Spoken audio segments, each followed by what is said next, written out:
starting with the Playseat. The Playseat, I was debating whether or not get the Playseat or the next level F1 GT. The F1 GT, I found that whenever I watched any of the videos or reviews online, it had quite a bit of a flex,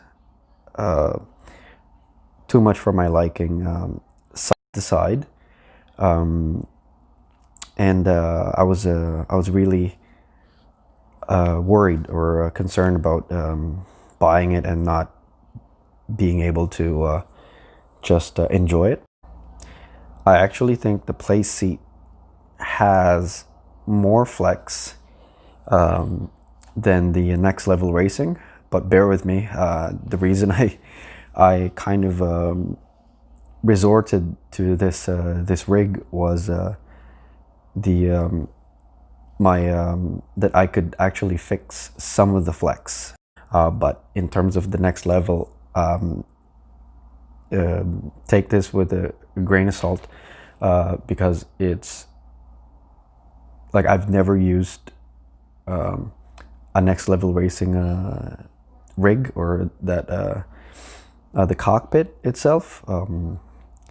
It's just that I think I didn't know anyone, or I was just going by a lot of reviews online, which is really hard and difficult for someone who has no access to these things. So I resorted to the Playseat only because I saw a video on YouTube where this guy basically made a platform for his rig and kind of fixed all the flex, and it worked so well for him. I was kind of taken with by that, and with the Next Level Racing, I kind of pondered whether or not I can actually make the rig more sturdy. Anyways, the pros, I think, for this Playseat Evolution, this is the Alcantara version. I'm not sure if you guys noticed that. The price is quite affordable. In Canada, I paid $700, including the taxes. It's quite doable. I mean, for me, that is a lot, and it's stable enough for what I like. I mean, I can't say for sure whether or not in the future I will eventually want one of those solid rigs, but hey, for now, this is what I have. So this Playseat Evolution is actually stable enough for an entry-level wheel. There are some issues with stability of this rig. I'm not a very handy guy, so this is all I could do. I resorted to following this video I found on YouTube. This guy basically made a platform for the rig and made it really, really good and stable. And it cancels a lot of flex. It's a really good video. I'll put a link down below for it. But anyways, I ended up having to measure 2 feet by 4 feet. The frame basically are 2x4s. The 2x4s are actually measured 4 feet, 2 4 feet, one on each side, and there's 4 20-inch 2x4s from this, basically 1 2 3, and then there's 4. Just make sure that those actually are squared. Mine isn't, only because I didn't measure the plywood on top. I just bought it pre-cut, and when I slapped it on, I kind of just didn't have It's not squared. So I have this like hanging like maybe half an inch on each side, but the length is perfect. It's just the width of it. Basically, I just followed this guy's instructions. The only thing that I think I added, I put 6 small wheels. I don't know if I could show you. Basically, you will see that there are a couple wheels there, but there's actually 6 of them, 3 on each side. It works well, and my wife don't get mad at me when it's occupying our living room. So yeah, with the wheelbase, I had gotten the Fanatec Club Sport V2.5. This is just a hobby for me, and I was fortunate enough that I could convince the wife to purchase this thing.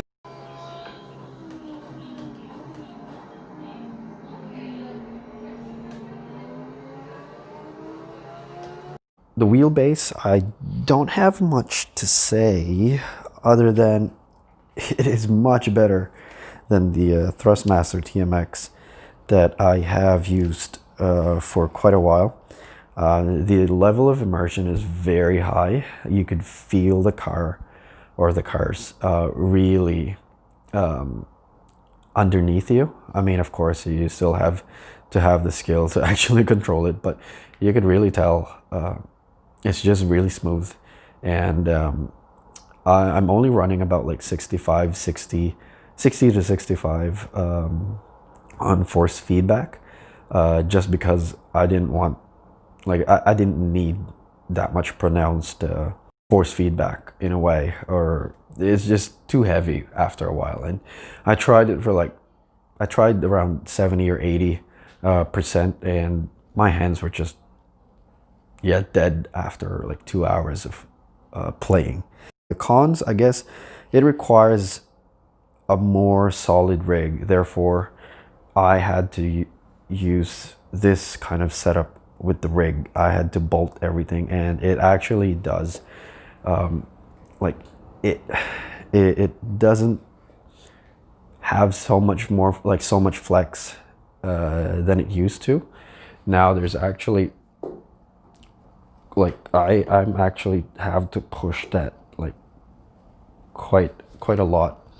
And yeah, so in terms of that, you can't really, there's not much to there's not much give to it, or the rocking definitely stopped. And the pedals, I think this is the only thing that I need to fix in the future, because yeah, that dampens a lot when you step on the brakes.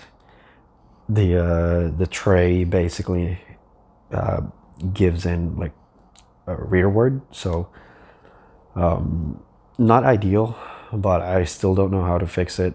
For now, it works. I like the wheel a lot. It's really nice finish. I like the Alcantara. I think is the finish of it. So anyway, this wheel is really nice. I wish I had known something before I bought it.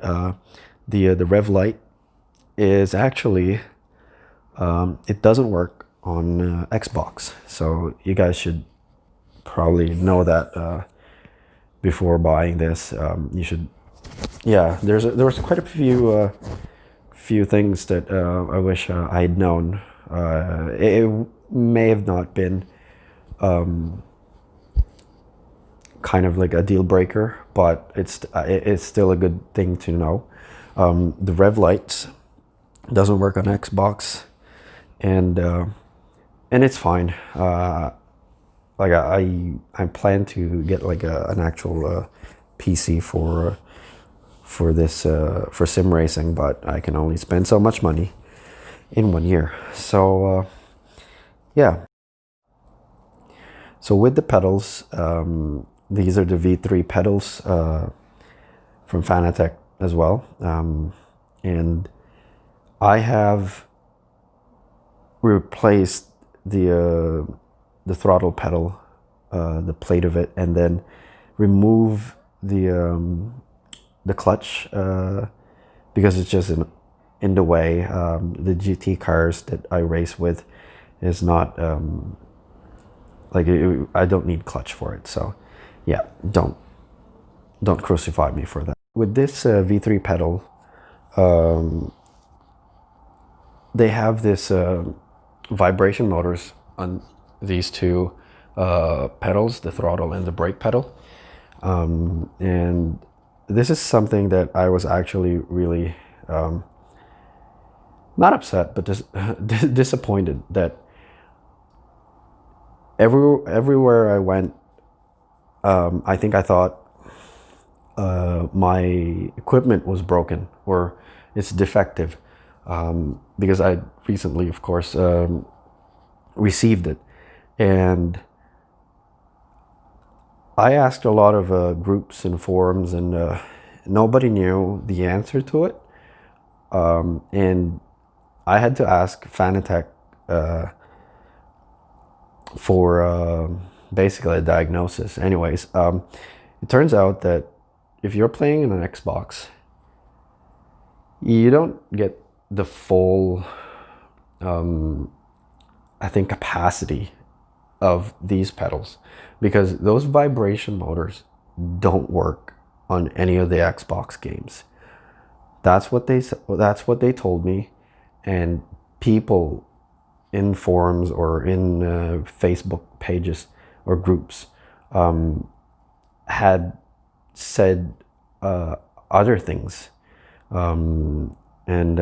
yeah, but I wish I'd known that. Nevertheless, I think I would have ended up buying these pedals anyway, so it really did not matter in the end, but I wish I'd known that from the start. But anyway, so that actually don't work on Xbox games, or I think for Xbox, those vibration motors don't really work. So you're basically, in a way, I think 80% capacity. But yeah, I'm really excited to get this equipment. And I say equipment a lot because when I saw those pedals and the wheelbase, these are not toys, and I felt very protective of it, because one, of course, yeah, you paid a lot of money for it, but there's really, like, if you have let's say a kid, or a pets, in my case I have we have two cats here, and all the hair or the fur is just all over my seat. You can see that right now, and there's a few there in the pedal set, but when I put it away, I actually cover it with their bags. The last thing you want is for this to break down, because your pets or your loved ones, let's say a kid, had broken it. And I know, of course you won't be mad at them, of course, but of course you try to avoid some things that can be broken. I mean, I think these things are really rigid, and you can definitely use them to the most extent. But if you're me, who in a way can't afford another wheelbase and another pedal set every year, I have to take care of it. And so I'll show you guys how it is, how I basically cover it with their bags, that basically the bags that came with it. Yeah, anyway, so this is how it looks when I put it away. So basically, having the wheels under the platform makes it easy for me to just move it to the side of the living room when I'm not using it. And yeah, so I have the bags for the pedals, of course, right there. And then this is the bag for the wheelbase, and it actually fits snug well, with the wheel still. Like, I didn't have to remove the wheel, and I think I didn't want to, just because I just didn't want to be like putting it on and off every time I use it. So anyways, in the back, it's just like, it's not like fully covering the back. The back's still like out there, still, but it works. And I think that I try to what do you call it, take care of it as much. And then of course, with the seat, you kind of just have to push that. I don't push it all the way. Just basically, this is just me stowing it away, and pushing it to the side. Anyways, thank you guys for watching the video. Hopefully I answered some of your questions with regards to the equipment. And yeah, I'm actually like not a professional with these things, so I try my best, and I learn new things every day with this sim racing. But yeah, anyways, happy racing, and see you soon.